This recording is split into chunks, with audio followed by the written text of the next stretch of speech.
नमस्कार, आप देख रहे हैं डीटीएन ऑनेस्टी। पीजी कोसले ने कहा ईवीएम का इजरायली कनेक्शन कैसे और किसने किया। पूर्व जज ने इसका बड़ी बेबाकी से मीडिया के सामने रखा, जिसमें कि न केवल इंडिया बल्कि अदर कंट्री भी इस कृत्य में कितना हिस्सेदार है यह जानकारी भी दिया। पूर्व जज ने कहा कि मैंने अमेरिका में जाकर इंटरव्यू दिया ताकि मेरा मर्डर न हो सके। पीजी कोसले पाटिल के अनुसार भारत का जो भी आधार था वह बड़ी प्लानिंग के तहत भारत से खत्म किया। पीजी कोसले ने कहा मस्जिदों को ध्वस्त करने में प्रथम स्थान पर आरएसएस और बीजेपी रहे, पर कोई कार्रवाई नहीं हुई। इसी वजह से तानाशाही हिटलरशाही बनी रही। पीजी कोसले के अनुसार ईवीएम की टेम्परिंग इजराइल से की जाती है ताकि भारत में किसी को शक न हो। बिजनेस इनोवेशन इंडिया टुडे के पत्रिका में भी यह न्यूज कवर की गई है। पेश एक रिपोर्ट। 2024 की तैयारी इंटरनेशनल लेवल पर चल रही है। इजरायली एजेंसी ने बोला कि हमने 33 देशों का इलेक्शन बदला है, उसमें भारत है।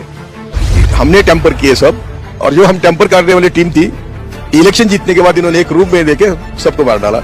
मैं इत्तेफाक से जिंदा हूँ, इसलिए वो इंटरव्यू दे रहा है अमेरिका जाके। क्या 2009 से मोदी अभ्यास कर रहे थे? जिन शास्त्रज्ञों को बुलाया था मोदी ने, वो मेरे पहचान के हैं। वो नाम देने को डरते हैं क्योंकि उनको मरवा देंगे। ईवीएम का 2013 में पिटीशन किया था, सुब्रमण्यम स्वामी ने किया था, अडवाणी ने किया था, और सुप्रीम कोर्ट ने कहा है कि ईवीएम भरोसेमंद नहीं है। सुप्रीम कोर्ट ने कहा। अभी वो इसराइल की एजेंसी ने बोला ना कि हमने टेम्पर किए सब, इसराइल की एजेंसी ने बोला, तो ये बाहर से टेम्पर होता है और वो टेम्पर करने की टेक्नोलॉजी है, ऑलरेडी टेम्पर्ड। अरे बेटा एक सुन तुम, अरे कोई आदमी भी टेम्पर होता है तो मशीन तो कभी भी टेम्पर हो सकता है। स्वतंत्रता के बाद महात्मा गांधी को मारने की जरूरत क्या थी? उनका नेहरू और गांधी टारगेट था, क्योंकि उनका हिंदू राष्ट्र टारगेट है। तो कहता हूँ कि मुसोलिनी हिटलर इनसे कुछ नहीं थे, इनके आगे कुछ भी करो। मैं भी उनमें से एक हूँ, क्योंकि मेरे खिलाफ भी कई केसेस है। लेकिन ऐसा है, देखो अभी हमारी तो आधी गर्दन कट गई है ये 8-9 साल में। हमारा सब जो रिसोर्सेस है, जो कुदरती रिसोर्सेस है, पब्लिक सेक्टर है, सब बेच दिया है। हमारी एम्प्लॉयमेंट खत्म हो गई है, हमारी रिजर्व बैंक खत्म हो गई है, हमारी बैंक खत्म हो गई है, हमारी LIC खत्म हो गई है। और ये सब पैसे इन्होंने जानबूझकर बड़े प्लानिंग से अपने आदमी को दिए, अडानी हो अंबानी हो। लेकिन देश की जनता बार बार इनको चुन के भेज रही है और विपक्ष तमाम आरोप लगाता है कि ईवीएम में गड़बड़ है, ईवीएम से ये जीत के आते हैं। आप इस पूरे कैसे उसमें कई फैक्टर्स हैं जी। मोदी पहले गुजरात के चीफ मिनिस्टर थे। हाँ। पहले इन्होंने बाबरी मस्जिद गिराई, कुछ हुआ उनको नहीं। तो इनके जमात का कॉन्फिडेंस बढ़ा। फिर उसने गोधरा किया, कुछ हुआ इनको। फिर उन्हें अहमदाबाद किया, कुछ हुआ इनको। फिर उन्होंने करते रहते हैं। उरी हो, पठानकोट हो, पुलवामा हो, सर्जिकल स्ट्राइक हो, उनको मालूम है कि हमारा कोई बाल नहीं बाका कर सकता। तो लोग मूर्ख बनते हैं। वोटिंग में लोगों को मूर्ख बनाया जाता है, और वो जानबूझकर। मीडिया उनका है, सभी एजुकेशन संस्था उनकी है, बैंक कर्मचारी उनके हैं, ब्यूरोक्रेसी उनकी है, IB, CBI, कुछ हद तक जुडिशरी उनकी है। तो सभी की पोजीशंस, जिसको कहते हैं महत्वपूर्ण संस्थाएं, संवैधानिक संस्थाएं, उनके ऊपर इनका कब्जा है। तो फिर कहाँ जाएंगे लोग? कहाँ जाएंगे? और लोगों का भी 5 किलो धान की आदत पड़ी है, तो 80 किलो लोग आलसी बन गए। 80 करोड़ लोग, उनको 5 किलो मिलता है।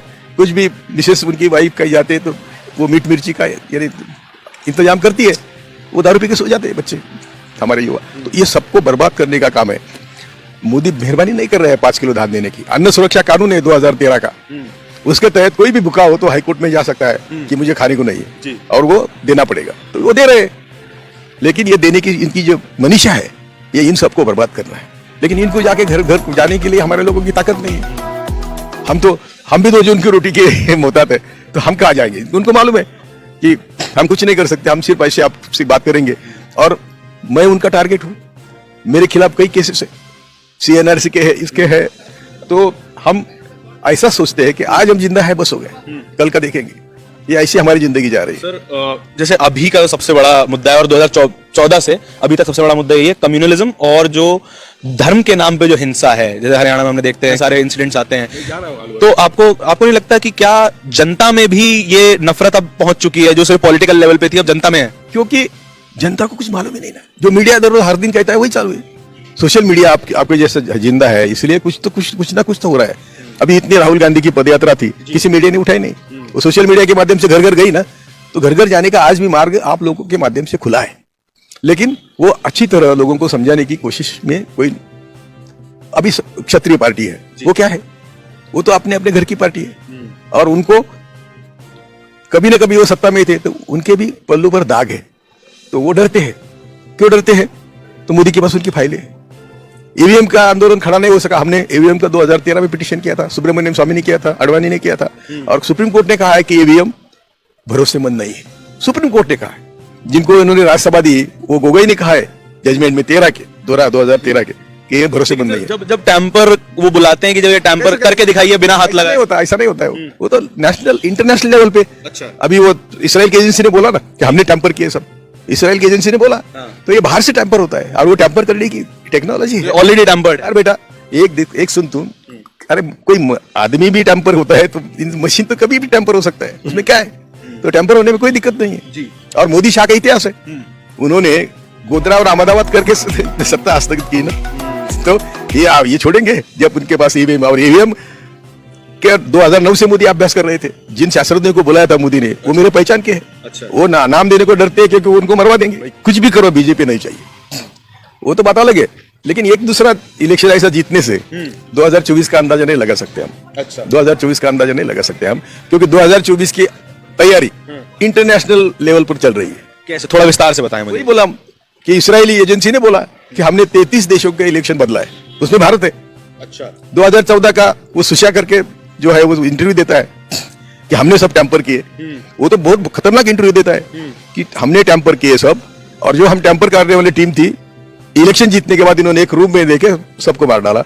मैं इत्तेफाक से जिंदा हूं, इसलिए वो इंटरव्यू दे रहा है अमेरिका जाके।